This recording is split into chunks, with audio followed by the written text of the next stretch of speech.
నమస్తే అండి, నేను మీ Swapna. Welcome back to heavenly eats. ఇవాళ రెసిపీ వచ్చేసేసి చికెన్ షోర్బా అండి. వర్షాలు పడుతున్నాయి, క్లైమేట్ అంతా కూడా సడన్గా చాలా చల్లగా అయిపోయింది కదా. ఇలా చల్లని వెదర్లో వేడివేడిగా ఏదైనా తాగాలని ఎవరికైనా అనిపిస్తుందండి. సో టీయో కషాయమో కాకోకుండా ఈసారి ఇలా చికెన్ షోర్బాని ట్రై చేయండి. సో ఎలా చేయాలో ఈ వీడియోలో మీకు చాలా డీటెయిల్గా చూపించానండి. సో ఎక్కడ కూడా మిస్ చేయకోకుండా కంప్లీట్గా చూసేయండి, అలాగే చేసేయండి. చేసే ముందు ఒక్కసారి ఈ వీడియో నచ్చితే కనుక ఒక్కసారి ఒక చిన్న లైక్ చేయొచ్చు కదా. కొత్తగా చూస్తున్న వాళ్ళైతే మా ఛానల్ని సబ్స్క్రైబ్ చేసేసుకోండి. ఒక మిక్సర్ జార్లోకి 1 టీ స్పూన్ అంత మిరియాలు, అలాగే 1/2 టీ స్పూన్ అంత జీలకర్ర, చిన్నవి 2 అల్లం ముక్కలు వేసేసుకోండి.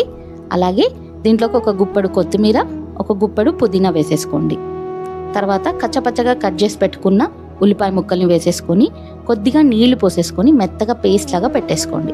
షోర్బా అనుకున్నాం కదండి, ఆ షోర్బాలోకి ఇది పేస్ట్ మనం ముందుగానే చేసేసి పక్కన పెట్టేసుకోండి.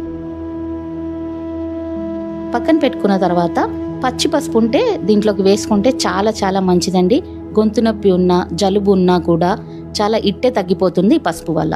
పసుపు దంచి పక్కన పెట్టుకున్నాక ఒక కుక్కర్ తీసుకొని కుక్కర్లోకి 1 టేబుల్ స్పూన్ అంత బటర్ వేసుకొని సన్నని మంట పైన పెట్టుకోవాలండి. బిర్యానీ ఆకు, 2-3 లవంగాలు, అలాగే దాల్చిన చెక్క, 2 యాలకులు వేసేసుకోండి. ముందుగా దంచి పెట్టుకున్న కచ్చపచ్చగా దంచి పెట్టుకున్న పసుపు, అలాగే ఉల్లిపాయ ముక్కలు అది కూడా వేసేసుకొని 2-3 నిమిషాల పాటు అలా వేగనివ్వండి.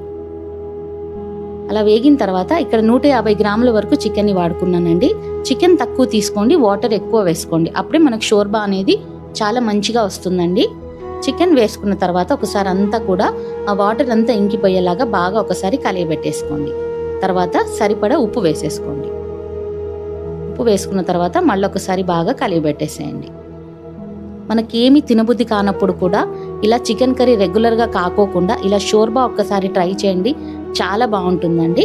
చూసారా, మూత పెట్టి వేయించుకున్న తర్వాత మనం ముందుగానే చేసి పెట్టుకున్న పేస్ట్ని అంతా కూడా వేసేసుకొని మళ్ళీ ఒకసారి కలిపేసేసుకోండి. కలుపుకున్న తర్వాత దీంట్లోకి 1 లీటర్ వరకు నీళ్ళని వేసేసుకోండి.